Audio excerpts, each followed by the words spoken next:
இல்லை எனக்கு first sir வந்து நான் ஹார்ட் பீட் பண்ணிட்டு இருக்கும்போதே இந்த மாதிரி சொன்னார், ஒன்று இருக்குடா நம்ம பண்ணலாம்னு சொல்லும்போது எனக்கு ரொம்ப சந்தோஷமா இருந்தது ஃபர்ஸ்ட். ஏன்னா நம்ம நம்பி ஒருத்தவங்க வந்து ஒரு லீடுன்ற ஒரு பெரிய பொறுப்பை கொடுக்குறாங்க. அதை நம்ம எப்படி பெர்ஃபார்ம் பண்ண போகிறோம் அதெல்லாம் தாண்டி அவர் வச்சிருக்கிற நம்பிக்கையை ஃபர்ஸ்ட் உடைக்காம இருக்குன்னு நினச்சேன். அதுக்கு உடைக்காம இருக்கிறதுக்கு கூட நம்ம கூட யார் பேர் பண்ண போகிறான்றதை நான் யோசிக்கவே இல்லை ஃபர்ஸ்ட்.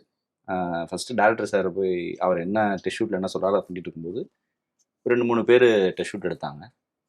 கடைசியாக வந்தாங்க வந்தாங்க விநாயக் மகாதேவன்ற மாதிரி கடைசியாக தான் வந்தாங்க இந்து. பெர்ஃபார்ம் பண்ணிக்கிட்டு இருக்கும்போது நான் அப்போ ஹார்ட் பீட்டில் வந்து எனக்கு கொஞ்சம் வெயிட் கொஞ்சம் ஜாஸ்தி இருந்தது. சார் வந்து ஒரே வார்த்தை தான் சொன்னார், வெயிட் கரெக்டாக இருப்பாங்கடா அவங்க, நீ வந்து பாரிக்கு தகுந்த மாதிரி மாறிக்கோ ஒல்லியாயிக்கோ அப்படின்ட்டாங்க. ஸோ அதுலேயே எனக்கு தெரிஞ்சிச்சு சார் வந்து ஃபிக்ஸ் ஆகிட்டாரு, ஸ்னேகா தான் இந்துன்றதுல ஃபிக்ஸ் ஆகிட்டாரு, நம்ம கொஞ்சம் பாரிக்கணும். ஸோ அந்த இடத்துலயே அவங்க நம்பிக்கையை பிடிச்சிட்டாங்க, பெர்ஃபார்ம் பண்ணி பிடிச்சிட்டாங்க. ஏன்னா அவங்களோட என்னங்க வெளில தானே சொல்லிட்டு இருந்தீங்க சொல்லணும்.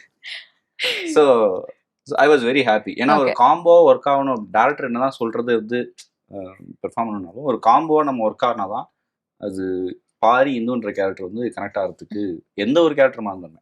ஸோ அதில் எனக்கு ரொம்ப ஃபஸ்ட்டு ஹாப்பி, முதல்ல ரொம்ப கம்ஃபர்டபுள்.